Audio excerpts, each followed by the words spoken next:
हे शंकर भालेकर दगडवाडीतले एक यशस्वी शेतकरी म्हणू शकतो आपण त्यांना. त्यांच्या आज शेतात आपण उभे आहोत आणि कांद्याच्या पिकात आपण उभे आहोत. तर कांद्याच्या पिकाबद्दल काही स्वतःचे जे अनुभव आहेत, ज्या गोष्टी वापरल्या आहेत त्याबद्दलचा अनुभव ते आज आपल्याला सांगतील. तर शंकर, तुम्ही या कांद्याच्या पिकासाठी काय वापरलं? या कांद्याच्या पिकासाठी आहे ना, आपलं हरितद्रव्य संजीवनी पहिलं किट ते जमिनीतून असं टाकलं आणि त्याच्यानंतर आहे ना फवारणी. RCM हरित संजीवनीचा तुम्ही उपयोग या पिकासाठी केला? या पिकासाठी. हे कधी लावलं तुम्ही? हे 10 नोव्हेंबर 2010 ला. 10 ला. तर आज रोजी ते हरित संजीवनी हे वापरून तुम्हाला काय फरक जाणवतो याच्यात? हा फरक म्हणजे ते करपा, लाल कुळी याच्यापासून बचाव होतो ना, सगळं बचाव होतो आणि पिकाचं उत्पादन वाढतंय. बरं, फळाची साईज किंवा त्या कांद्याचा आकार नेहमीप्रमाणे जास्त आकार मोठा होतोय.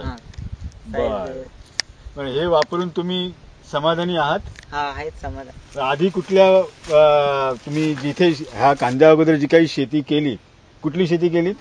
टोमॅटोची केली आपण, तेच वापरून. टोमॅटोला तुम्ही हरित संजीवनी वापरलं? त्यावेळी काय तुम्हाला मिळालं? त्यावेळी 100% टोमॅटोचं मिळालं. 100% टोमॅटोचा रिझल्ट मिळाला. Very good. मग आता तुम्हाला हरित संजीवनीवरती फार विश्वास बसलेला आहे? हा, विश्वास बसलेला आहे 100%. कांद्याचे पण याच्यात आपल्याला रिझल्ट लागलेला आहे. Very good. मग आणि काय तुमच्या बाजूच्या वावरात पण काही दिसतंय आम्हाला, कांदे लागलेले आहेत? मग त्याच्यात आणि ह्याच्यात काय तुम्हाला असं फरक जाणवतो आहे का? आहे ना, बदल वरती करपा आहे. त्यांनी वरच्या ह्याच्यात वापरलेला आहे? नाही वापरलेला आहे. मग त्याच्यात आणि ह्याच्यात काय फरक वाटतोय तुम्हाला?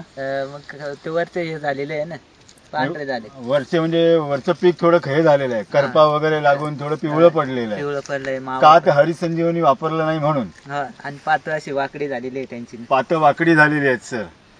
म्हणजे आपली पात अशी वाकडी झालेलीच नाही ना, सरळ आहे. आपली पात सरळ आहे एकदम.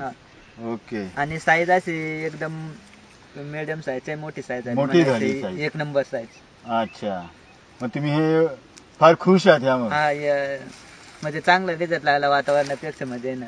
अच्छा. ह्यापुढे तुम्ही वापरत राहणार आहात? हा.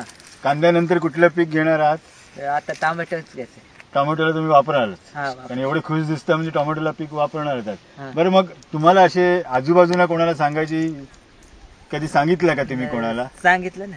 सांगितलं काय वापरलं बा तुम्ही? अच्छा. इथे चौकशीला येतात माणसं? येतात, बघून जातात. त्यांना तुम्ही सांगता की मी हरित संजीवनी वापरलाय म्हणून? हा, वापरलंय, सांगतो. द्या. बरं, ठीक आहे.